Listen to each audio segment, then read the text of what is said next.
Hello students, नमस्कार। मैं ब्रजेश कुमार।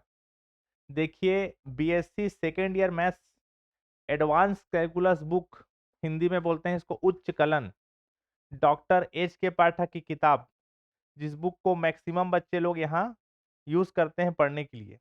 ठीक है, तो आप अगर इस पेपर की तैयारी कर रहे हैं और बहुत सारे बच्चे लोग से मुझे सुनने को मिल रहा है आप लोग दिन रात परेशान हो, कहीं से पेपर जुगाड़ हो जाए, कहीं से जुगाड़ हो जाए पेपर, या कोई भैया दीदी आपके नेता होता है जो कांटेक्ट में रहते हो कि कोई पेपर में बनवा दे, ये सब चक्कर में मत रहो। पहले आप खुद की पढ़ाई में ध्यान दीजिए। देखिए, पास होना बहुत आसान है। अगर 2-3 दिन भी एग्जाम आपका बचा है तो भी आप आसानी से पास हो सकते हो, बशर्ते आपको मेहनत करना पड़ेगा।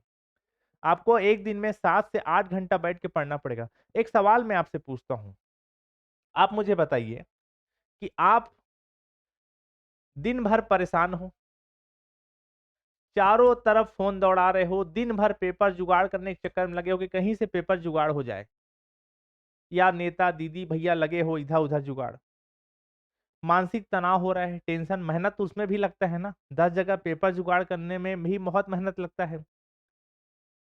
6-7 घंटा इसी डिप्रेशन में हो, फिर किसी को बोले हो पेपर बनवाने के लिए, पेपर नहीं बना तो भी टेंशन, वैसे बनता नहीं है पेपर।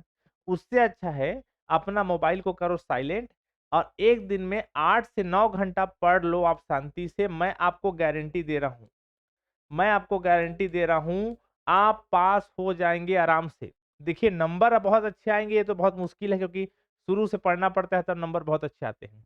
लेकिन पहला पेपर में 2 यूनिट को पढ़ो बहुत अच्छे से, 10-10 नंबर का आता है, 2 यूनिट हो गया 20 नंबर का। दूसरा पेपर भी पढ़ो अच्छे से, 2 यूनिट को मात्र 20 नंबर। तीसरा पेपर भी 2 यूनिट को पढ़ के जाओ, कितना हो गया 20 नंबर। या सब मिला के आप 6 यूनिट को पढ़ लो, कोई सा भी, पहला पेपर का 3-4 ठो, दूसरा पेपर का 3-4 ठो, ऐसे मिला के टोटल 6 यूनिट को पढ़ लो, 60 नंबर हो जाएगा। पासिंग नंबर होता है 50, 60 नंबर का बना लिए फुर्सत। सब फालतू इधर उधर के चक्कर से फुर्सत।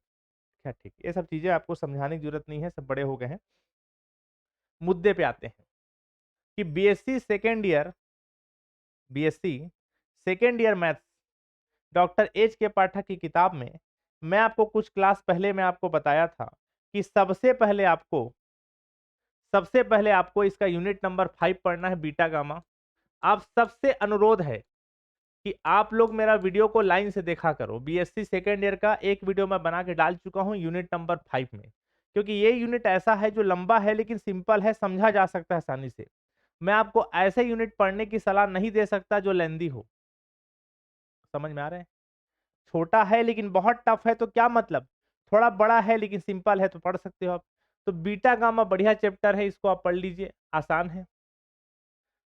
जब ये हो जाए तो उसके बाद यूनिट नंबर 4 को पढ़िए, क्योंकि unit number first, unit number 2 और यूनिट नंबर 3 है ठीक ठाक, पढ़ा जा सकता है, लेकिन बड़े बड़े यूनिट है, बहुत बड़े यूनिट है, पढ़ने में टाइम लगता है, मेहनत लगेगा ज़्यादा।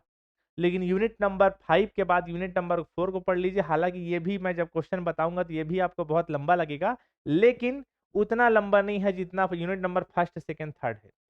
तो यूनिट नंबर 5 के बाद डायरेक्ट यूनिट नंबर 4 में उतरिएगा। यूनिट नंबर 4 में कौन कौन से क्वेश्चन है, देखो यूनिट नंबर 4 को भी मैं 4 पार्ट में तोड़ के बताऊंगा। ठीक है ना? अगर आप पूरा यूनिट को नहीं पढ़ पा रहे हो, मान लिया कल सुबह एग्जाम है, कल सुबह एग्जाम है और आप पूरा यूनिट को नहीं पढ़ पा रहे हो, ऐसा लग रहा है कि मैं पूरा यूनिट कहाँ पढ़ पाऊंगा, तो टोटल 4 पार्ट में तोड़ के बता रहा हूँ, सिर्फ एक पार्ट से पढ़ लीजिए, यहां से एक क्वेश्चन आ जाएगा, एक क्वेश्चन आ जाएगा। और यूनिट नंबर 4 को मैं आपको पढ़ने के लिए इसलिए बोल रहा हूँ, ये बहुत सिंपल चैप्टर है, मतलब ज्यादा दिमाग उमाग नहीं लगाना है, गुणा भाग अवकलन समाकलन इसी में बन जाते हैं, बहुत ज्यादा दिमाग खपत करने की जरूरत नहीं रहता है। समझ में आ रहा है? तो यूनिट नंबर 4 का पार्ट वन को पढ़ लीजिए, यहां से तो क्वेश्चन आ जाएगा 5 नंबर का। 10 नंबर का यूनिट होता है, कितना नंबर का होता है 10 नंबर, 10 में 5 उठा लिया, एक यूनिट से बहुत है ना? और जब पार्ट 1 हो जाए तो पार्ट 2 को पढ़ लीजिए, यहां से भी एक क्वेश्चन आता है, 2 ठो पढ़ लिए तो 10 नंबर का बन जाएगा। क्या ठीक, पार्ट 1 को पहले मैं बताता हूँ, पार्ट 1 में कौन कौन से क्वेश्चन है। बहुत सिंपल सिंपल सा क्वेश्चन है ना, मेरा वीडियो ज्वाइन कर लीजिएगा। और मैं बार बार एक बात को दोहरा रहा हूँ कि आप लोग वो काम मत कीजिएगा कि अपने आप को इंटेलिजेंट मत समझो। खुद से पढ़ोगे ज्यादा समय लगेगा। ये वीडियो बनाने का मेरा उद्देश्य ये कतई नहीं है कि आप मेरे को पैसा दे के मेरे ऐप ज्वाइन करो। किसी भी टीचर से ज्वाइन करो, लेकिन किसी एक्सपीरियंस टीचर से सलाह लो, कैसे पढ़ना है, कौन सा क्वेश्चन पढ़ना है। समझ में आ रहा है? आप पहली बार एक किताब देख रहे हो, हम तो 10 साल से इसी किताब को पढ़ा रहे हैं। तो कुछ एक्सपीरियंस को भी समझा करो, ठीक है ना। तो देखिए अब यूनिट नंबर 4 में कौन कौन से क्वेश्चन पार्ट 1 के अंतर्गत रहेंगे उसको आप समझिए। ये क्वेश्चन बहुत छोटे छोटे क्वेश्चन है ना, सिंपल सिंपल।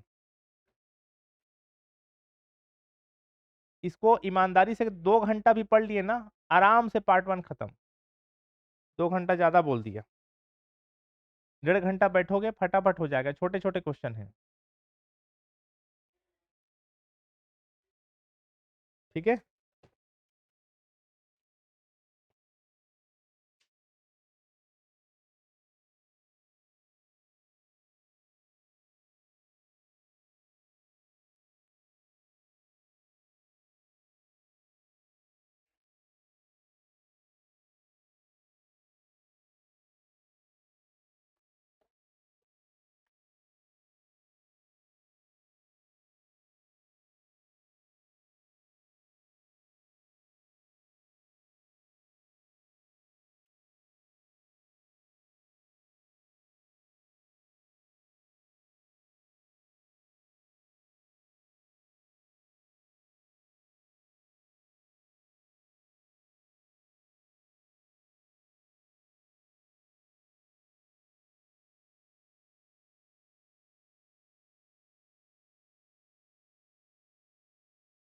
ठीक है, तो देखिए पार्ट 1 से जितना क्वेश्चन बताया हूं वहां से एक क्वेश्चन आ जाएगा।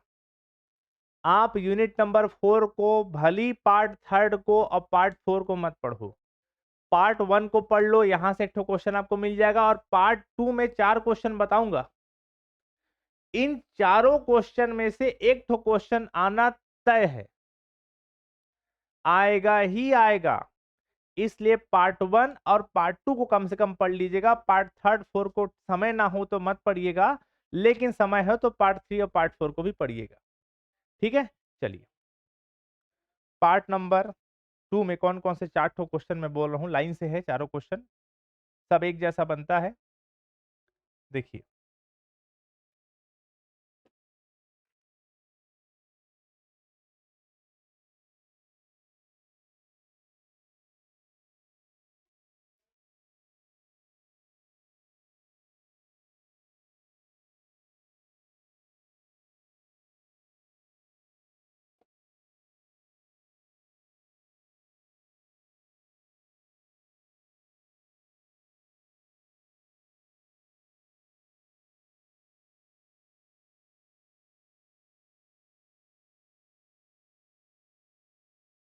हम्म, तो मैं आपको क्या बात बोला कि कम से कम पार्ट 1 और पार्ट 2 को आप पढ़ लीजिए। ठीक है, पार्ट 3 और पार्ट 4 को छोड़ भी देंगे चल जाएगा, लेकिन समय हो तो इसको भी पढ़ लीजिए। तो आपको मैं बार बार एक ही बात बोल रहा हूं, एक ही बात बार बार बोल रहा हूं। पार्ट 1 पार्ट 2 को कम से कम यूनिट 4 में कर ही लेना। अब पार्ट 3 में कौन कौन सा टॉपिक है, इसमें मैक्सिमा मिनिमा वाला टॉपिक है, कौन कौन से क्वेश्चन इसमें करना है देखिए। अब इसमें पार्ट 3 का क्वेश्चन ना,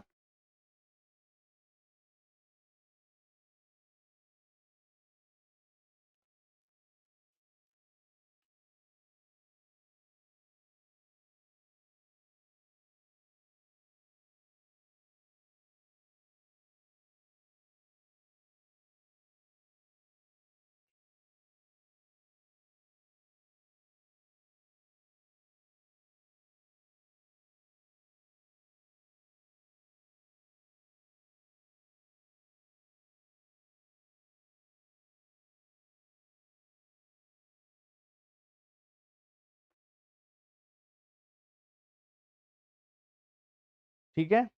ये जो क्वेश्चन मैं बताया ये सारे क्वेश्चन किसके हैं, पार्ट 3 के। यहां से भी एक क्वेश्चन आपको देखने को मिल जाएगा। अब बारी है पार्ट नंबर 4 की, चलिए पार्ट 4 को देखते हैं।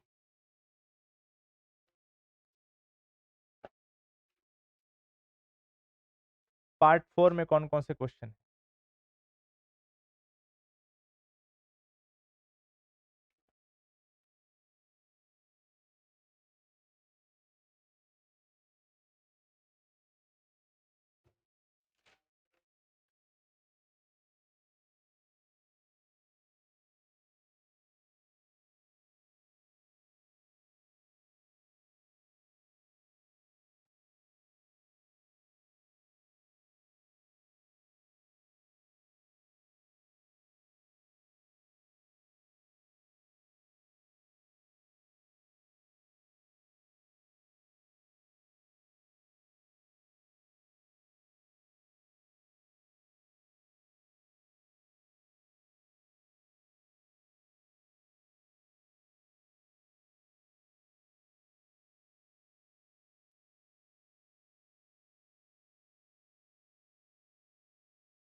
तो ये पार्ट 4 का भी क्वेश्चन मैं बता दिया। यहाँ से भी एक ठो क्वेश्चन आपको देखने को लगभग मिल जाएगा। तो आप इस बात को ध्यान रखेंगे, पार्ट 1, पार्ट 2 को आप नहीं छोड़ेंगे। यूनिट नंबर 4 में जितना क्वेश्चन मैं बताया उतना पर्याप्त है, उसको कर लीजिए। अगले वाले वीडियो में हम मुलाकात करेंगे किसी और यूनिट के इम्पोर्टेंट क्वेश्चन के लिए। ठीक, थैंक यू सो मच।